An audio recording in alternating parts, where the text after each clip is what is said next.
My name is Carolyn Graham, and I am a 17-year breast cancer survivor. Being diagnosed with breast cancer is a traumatic event because it affects how you feel as a woman. Breasts are important to women. I mean, men have breasts too, but not the same as ours. So when you are diagnosed with breast cancer and you're being faced with the possibility of losing a breast, it has a significant impact on you. It affects how you feel about yourself, and it affects how you start thinking people will feel about you. In my case, I did an annual mammogram from I was 40 years old. And each year it came back fine, no challenge. In 2004, I did my annual mammogram. It was done in August every year. I was very good at that. It came back with a couple grains of sand, things that looked like a couple grains of sand.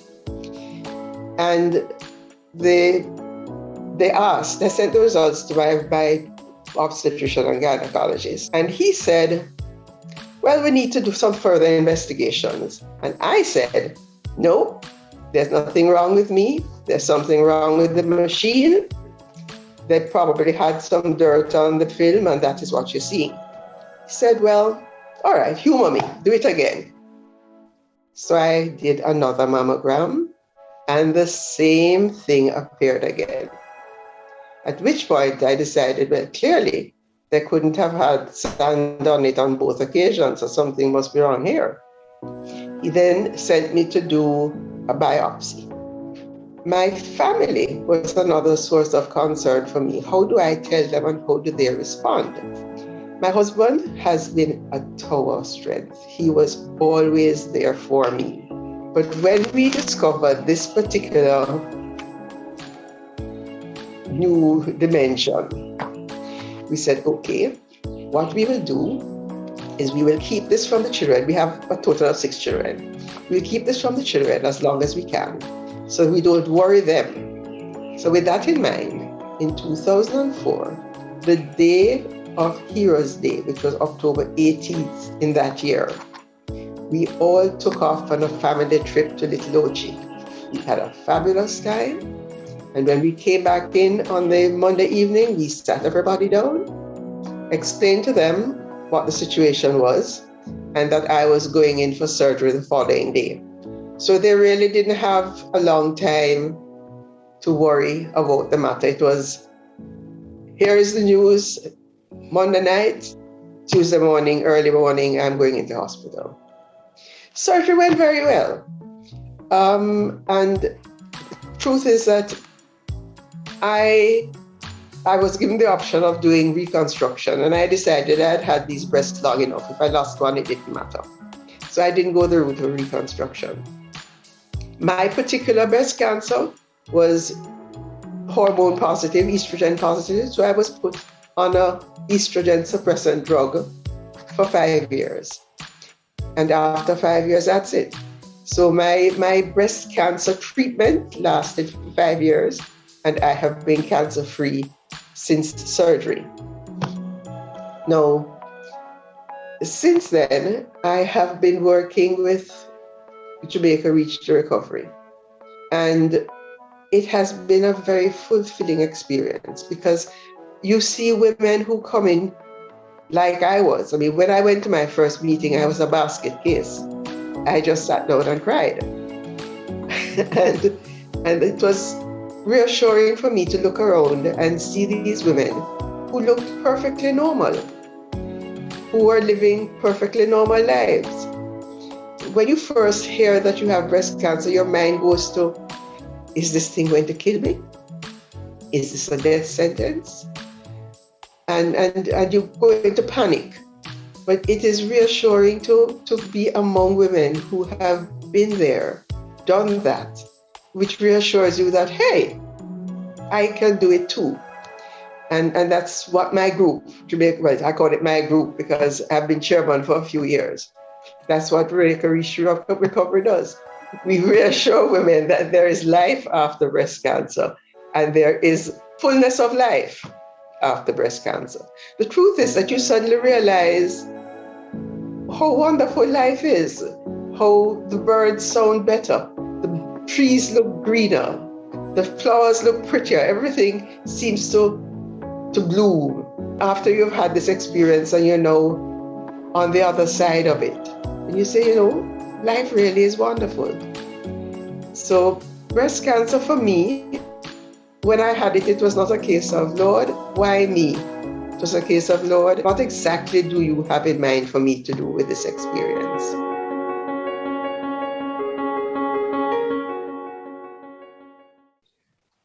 Early detection of breast cancer cannot be overstated. So I'll say it again. Early detection of breast cancer cannot be overstated. The fact is that breast cancer has its stages. It has stage 0 through to stage 4. And the higher up the stage you get, is the less likely your chances of full recovery are.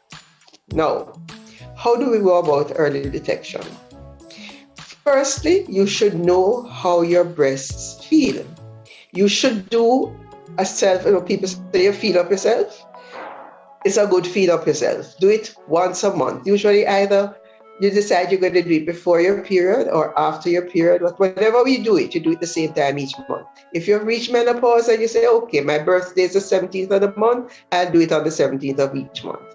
But you need to know how your breasts feel. After age 40, it's not only a case of knowing how your breast feels, but you should be doing a mammogram. What is a mammogram? A mammogram is an X-ray of the breast, which is able to identify if anything is going wrong. It will pick up something the size of a pin. Mammograms are important, but people say, boy, I don't want to do it because it's uncomfortable. Listen to me. I would be lying if I say it's a wonderful experience. It is a little uncomfortable. But can I tell you that a little discomfort does not compare to being diagnosed with breast cancer in a later stage? As I said to you earlier, I did an annual mammogram. And between the mammogram in August 2003 and my mammogram in 2004, it was discovered that I had developed breast cancer. At that stage, it is the best time to treat it because it hasn't spread. It is just quietly sitting there threatening you. So you can knock it on the head and give it a knockout punch and you continue your life. Early detection saves lives. If you feel a lump, don't sit there and say, I'm going to try a home remedy. I'm going to drink this. I'm going to eat that. I'm going to do this. I'm going to do that. You don't go to your doctor. And then the lump gets bigger. And you say, boy, this thing getting bigger. What am I going to do? When you do that, by the time you get to the point of screening, you are far down the road. Your chances of full recovery are reduced. And not only is it reduced, but the cost of your care is going to be increased. Because now you have surgery, which you don't have anyway, let us say. But now you're going to be faced with additional treatments, whether it's chemotherapy or radiotherapy or anything else. And all of these things cost money. Breast cancer treatment is not cheap. The earlier you have this thing detected, the less treatment you need, the better your chances of full recovery. Early detection saves lives. A diagnosis of breast cancer is not a death sentence. It is a challenge which we face and we fight. We tend to be warriors. We go to fight and we fight it to the end. And it is true that there are cases when some of us lose the fight, some of us lose the battle, but the war goes on. And at Jamaica Reach to Recovery, we fight with our breast cancer survivors. We journey with them, we hold their hands, we walk with them down the journey. It's not something anybody wants to happen, but when it does happen, and you come out on the other end of the journey and you find that the light that you see is a light and not a train, it is a wonderful experience. It is, breast cancer itself is not a wonderful experience, but recovery from it is a wonderful experience. So for those of us who are newly diagnosed, or for those of us who have recovered and are just sort of sitting there wondering, is it going to come back? Don't worry. Come and join us at Reach to Recovery, and we'll show you that life goes on tremendously after breast cancer.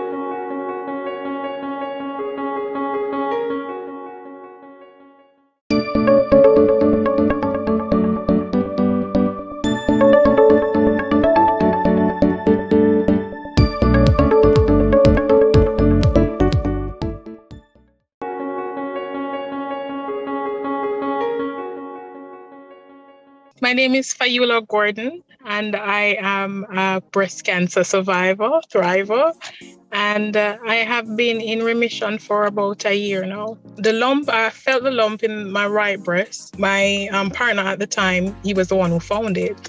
And I decided to go to the doctor and get, it checked out.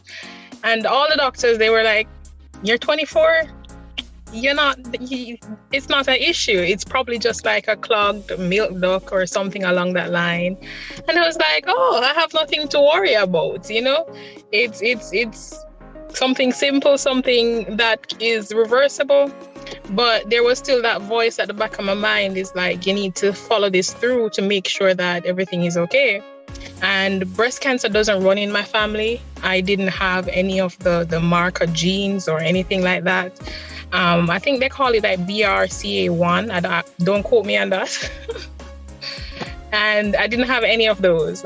So eventually the doctor, because everybody kept saying, you're so young and everything, the doctor that did the pathology test asked me if I wanted to come in office or get the call via phone. And I'm just like, since I had nothing to worry about, I decided to take the news via phone, because I was just like, oh, okay, probably it's not anything serious.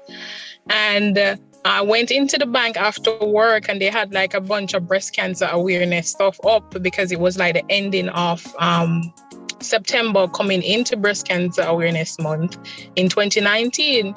So I was like, God, is this a sign? Like, we are trying to tell me, And I was like, okay, Fayula, you're taking too much stock into it's just Breast Cancer Awareness Month coming up. And at the same time, I looked down on my phone, it was the doctor that was calling. So I hurry up and did my business in the bank and rushed outside to answer the phone. And she's like, am I speaking with Fayula? And I'm like, yes. And she said that, I regret to inform you that your test did come back positive for cancerous cells.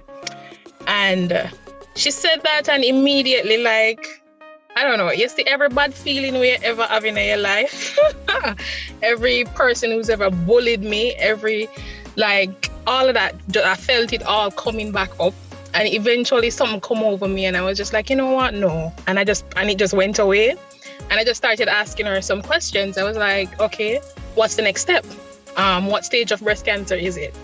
I just started shooting off a bunch of questions, and she was taken aback, because she was like, that's not she's not expecting that type of reaction. So we finished up that conversation, and I decided that I was going to drive home, which wasn't the best decision looking back at it when you get a news like that. And driving home, and I was like 5 to 6 minutes from home, and it felt like 30 minutes. I was driving, and suddenly the thought came to me, breast cancer? And I just kept repeating that in my head, breast cancer? And I'm just like, I'm 24, like, I don't get it, like, and the tears just started coming. And I could not see the road, anything. I was just really emotional. And my mother called. My phone was automatically connected to the Bluetooth, which is very good. She just called right in the moment. Bear in mind, my mother didn't know that I had a lump. She didn't know that I went to the doctor. She didn't know anything. So when she answered the phone, I was just like, Mom. And I just started bawling down the place. And she's like, Fayula, what is it? What is it? What is happening? Because she had no idea what was going on. And I think she heard like the indicator, and then she's like, you're driving? And I'm like, yes. And so she just kind of calmed me down and said, okay, tell me your next step to get home. And so I walked her through. She's like, okay, you're taking a turn? I was like, yes. And that's how I was able to reach home. And then eventually I told her. So that was essentially she was the first person to say. And I believe that probably if she didn't call at that time, I probably wouldn't have said anything as yet, because I realized I was a very private person. Because during my conversation with her, she was like, okay, we need to get your aunt and talk to her. And I was just like, no, don't tell nobody. So that was essentially the whole journey of finding out that I had breast cancer. I think support was one of the hardest things for me. One, because of the way I process information and process things, is that I tend to do it internally. So even when I'm struggling, I don't necessarily ask for help. And I think it's just a matter of growing up in a single family household. So you see where my mother did everything. So it was just something. And so eventually, I took a while before I told like my best friends and stuff like that. I took a while before I told my sisters. It took a while because my mother, she was the one who pushed me to. She's like, you can't be going through this and expect me to sit on this information and you don't say anything to the rest of your family. And I just didn't want it to become like this big thing where people think of Fayula and suddenly I am the sick person and I'm the one in need. But support is one of the most important things for any person that is going through any type of sickness, because it wasn't just, oh, my body is attacking itself. It was the mental part of it that you had to maneuver, because if I wasn't careful, because already going through the process of treatments and stuff and losing hair and all of these things, you start to develop a certain level of self-esteem issues because you don't recognize yourself in the mirror anymore.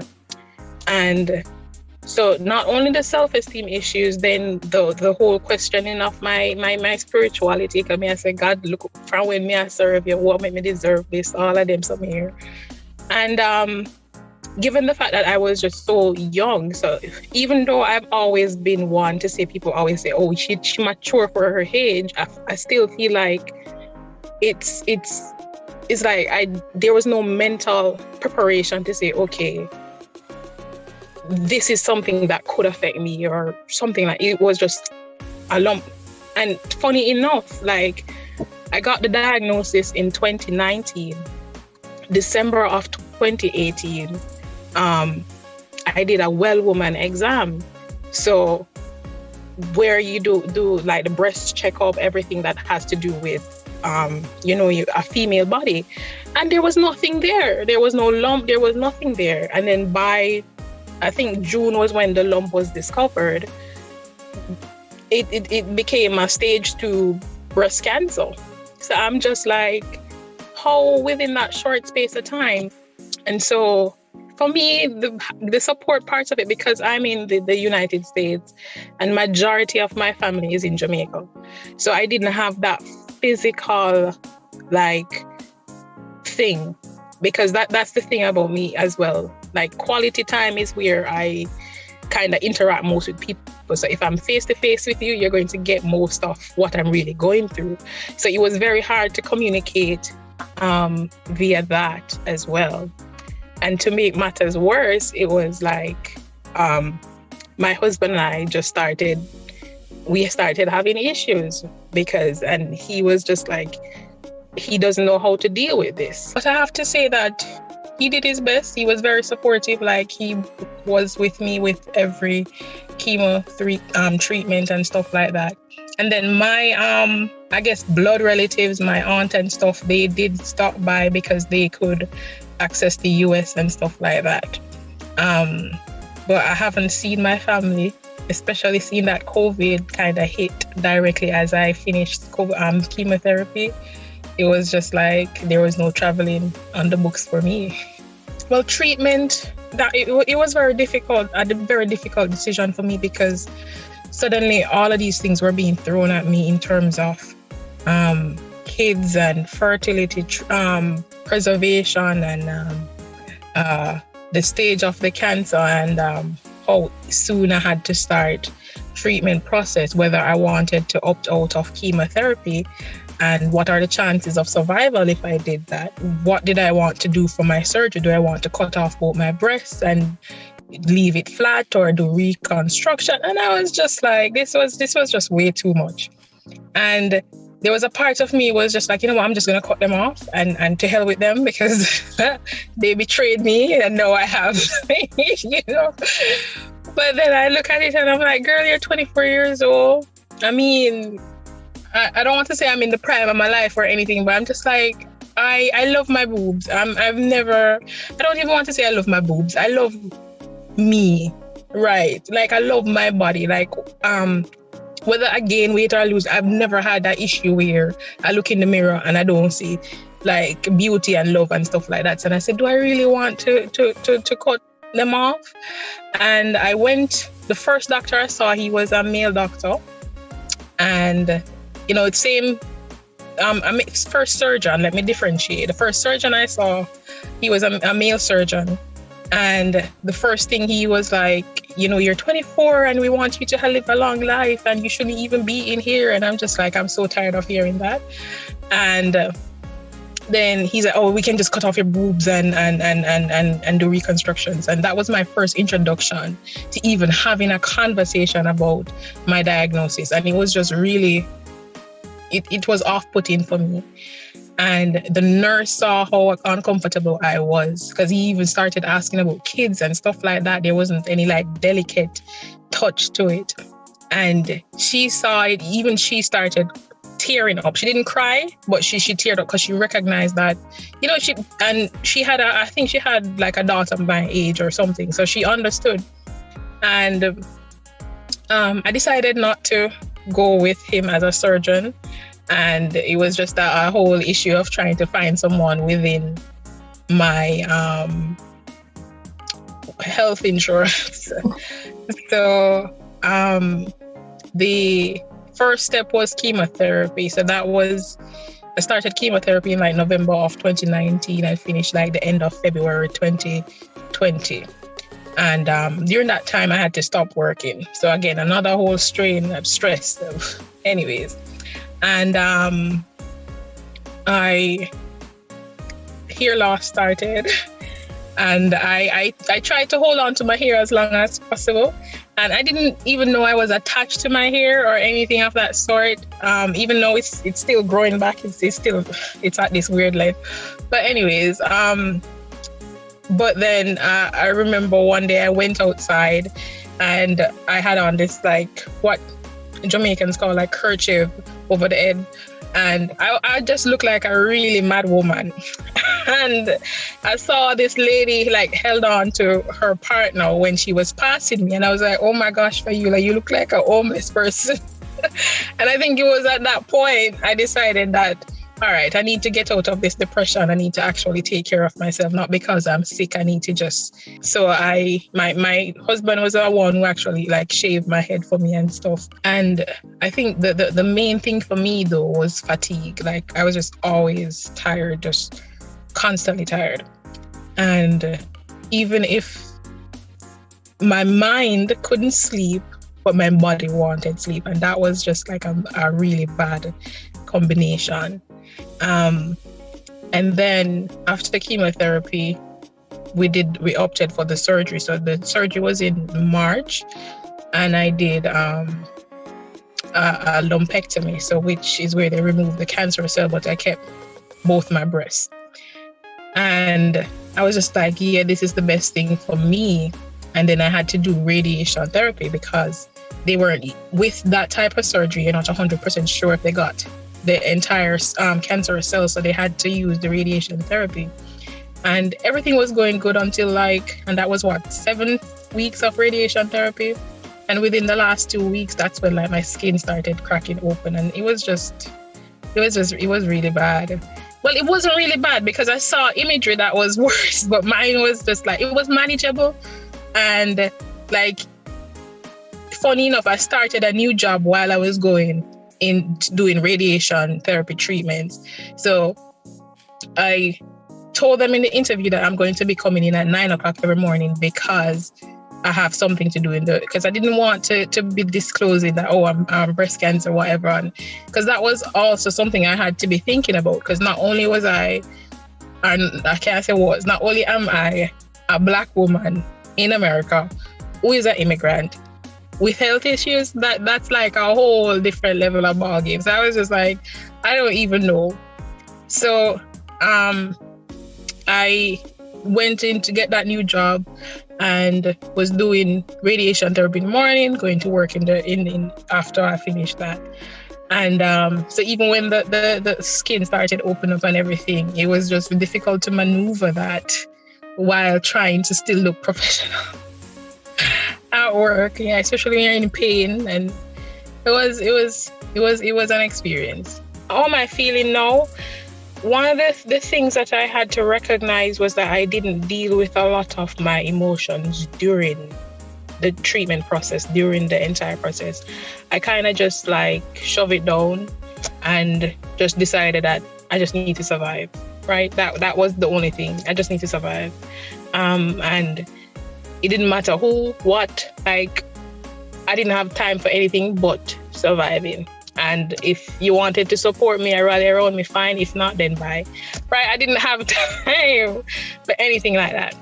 But then after you do all the treatments and all of that, and then I'm starting to get back into the groove of life and just trying to maneuver that, I recognize sometimes I'm just in bed and I'm just started crying. Just crying and just and suddenly it's all the emotions that I didn't deal with was surfacing. So even though the whole, I guess the physical aspect of the treatment process and all of that was done, the mental aspect now I had to deal with. And so I checked myself into therapy. I would tell anybody to go to therapy, right? I went to therapy. Because at that point, my husband and I have been separated and stuff like that. So it was just a whole lot of emotions. So I talked the talk, went through the entire process of grieving and crying, and till eventually one day I was just I'm tired of talking about this. I'm tired of dealing with this. Fayula, who do you want to be 5 years from now? Who do you want to be 10 months from now? Who do you want to be tomorrow? Right? And I was just I'm tired of this. And so I decided to stop therapy. And I still have days or moments where it crosses my mind and might shed a one tear, or if I'm talking about it, I do get emotional about it. But at the same time, it still dawned on me that I get to survive, right?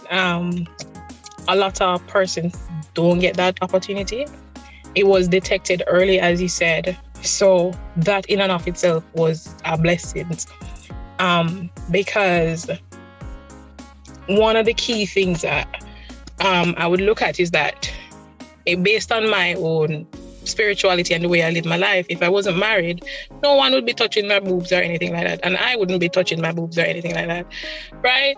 And the fact that happened and that whole detection process and everything like that happened at that stage, I was just you know what, everything happens for a reason. So even if the whole relationship didn't work out, I mean, in a way, he did save my life, right?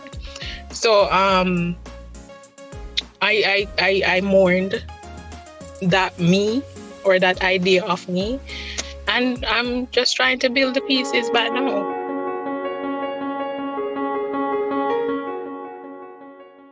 I think the first thing is to listen to your body, right? I'm a big advocate of that now. If even a headache that is lasting too long, I'm just like, okay, doctor, do I have COVID? You know, right? Because your health is a matter of self-care, and it's not even, when I say health, I'm not talking about just the physical health. Especially in Jamaica, a lot of people don't take mental illness seriously, and they think that depression is a bad word, anxiety is a bad word, all of these things, and oh yeah, madman or madwoman and all of them something here if you got Bellevue, right? No, like a lot of us, or a lot of people, experience trauma in life, and getting any type of issues or health issues with your body, that's a whole nother level of trauma as well. And so if you're not careful, you're mad. And that is a whole different. So you have to make sure that you take the necessary steps and precautions to make sure that you are good, you are centered right here. And a key, one of the I guess there's this inspiration thing that happened to me. I think I was at my breaking point, and I was just like, God, I'm tired for fight. I was genuinely having that conversation, and I said, well, if a breast cancer, this is what the conversation I was having with God. If a breast cancer for kill me, just let me know. Like that's the conversation I'm having. I'm just like, I think my family would be okay. I'm ready and all of that. And that's where my mind was. And I went to bed, and I had this dream. And it was off. I was back in high school for some reason. And I was in that, like, a form class that we normally have. And I saw, like, people around me, the spirits felt familiar. It was like they were friends.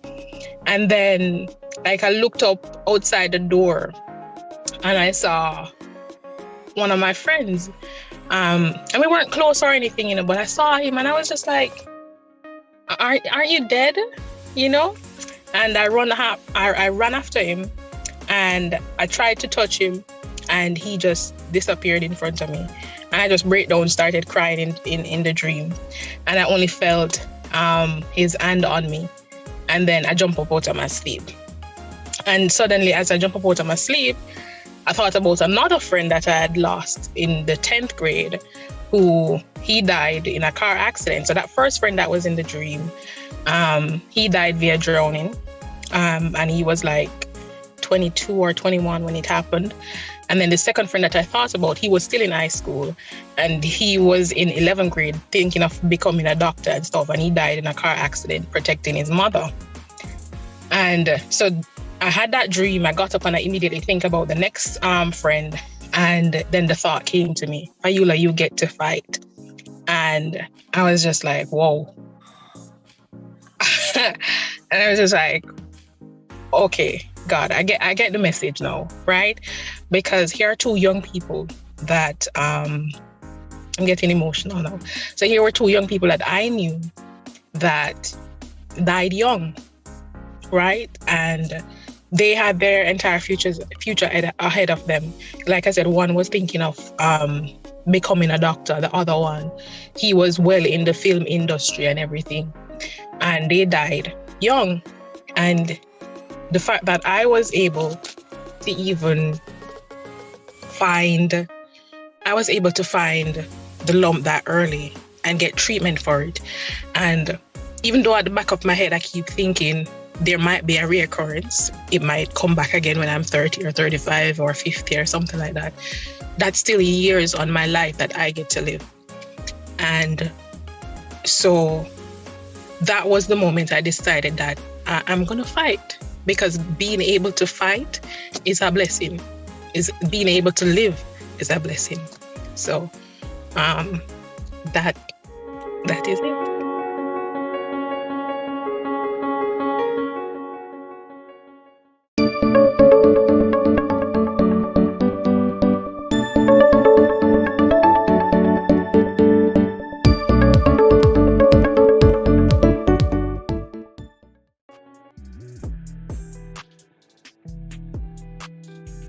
Greetings to my fellow Jamaican.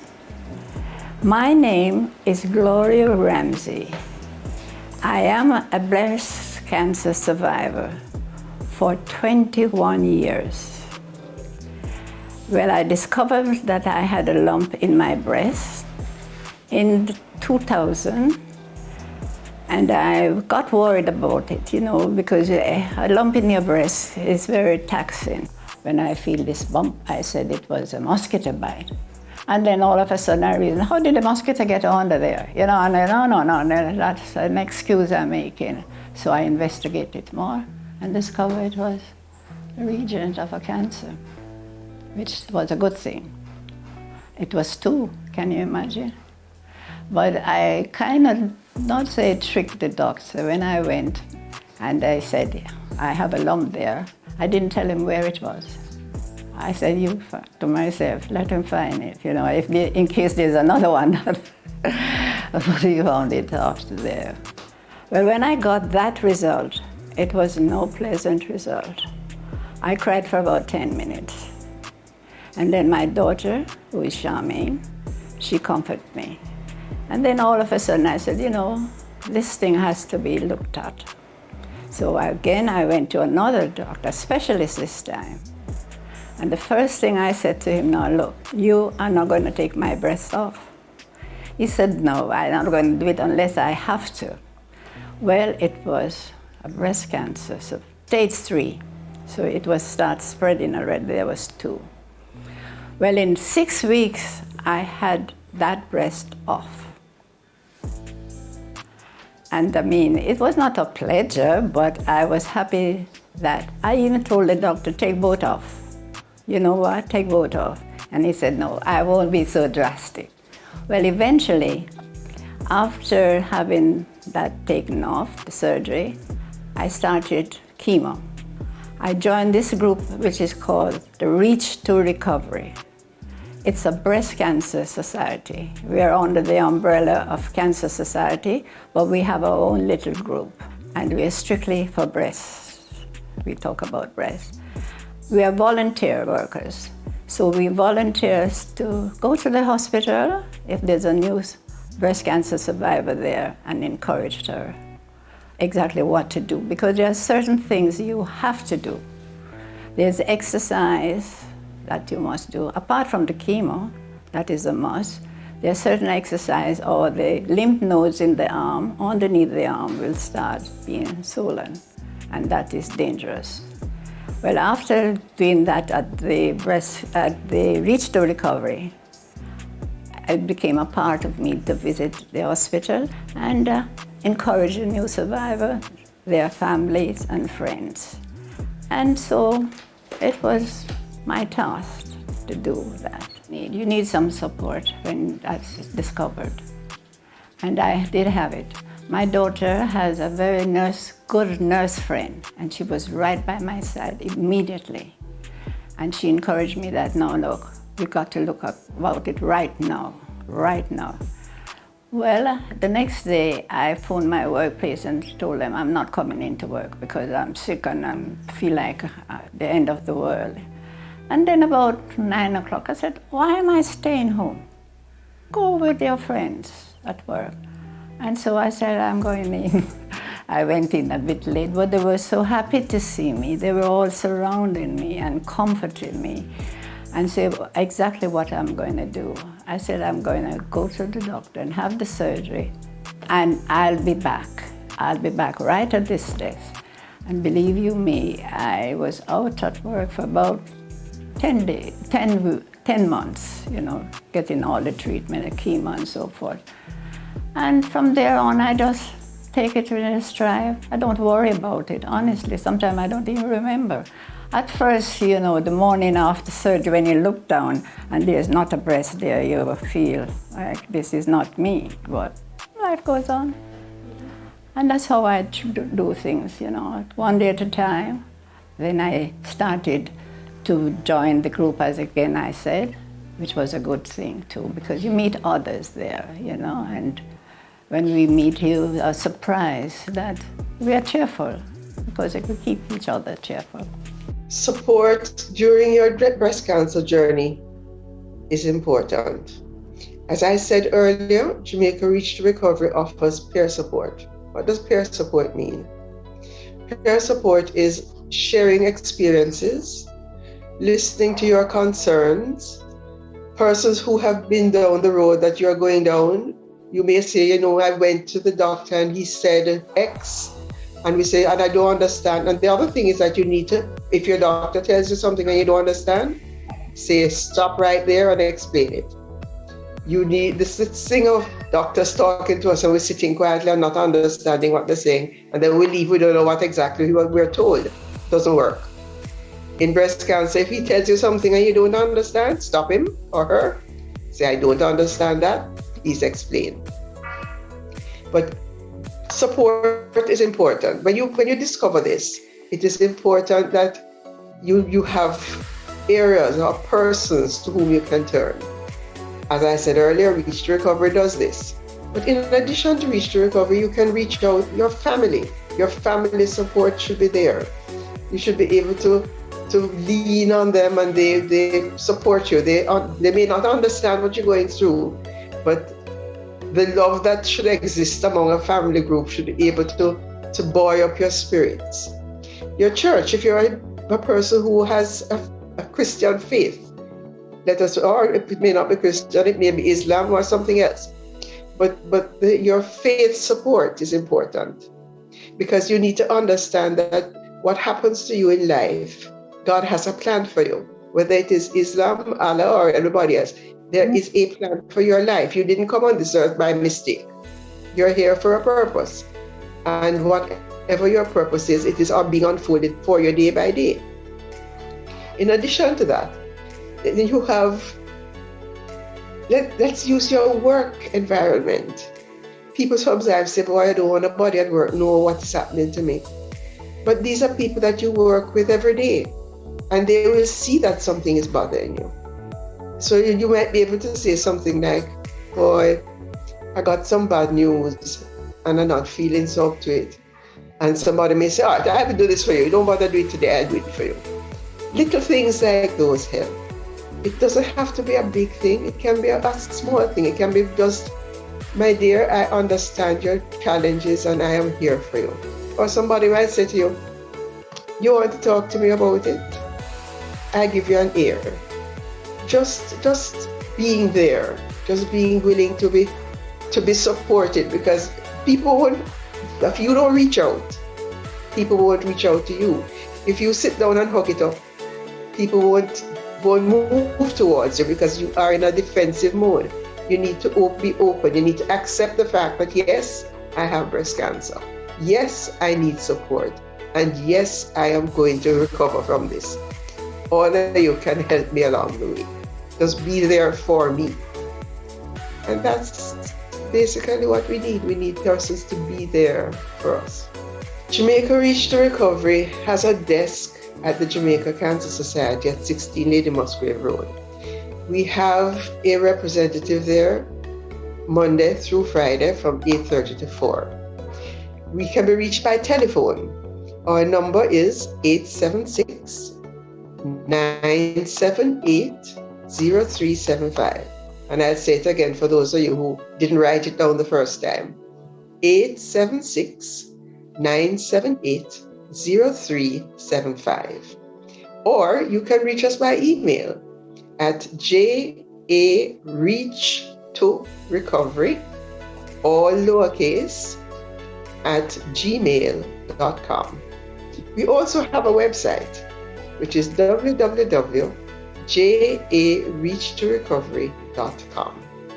For the month of October, every Friday, we are encouraging people to join us as a breast friend. Not a best friend, but a breast friend. And we're calling it Breast Friend Fridays, a new BFF, Breast Friend Fridays. Wear something pink on Friday in celebration of breast cancer survivors.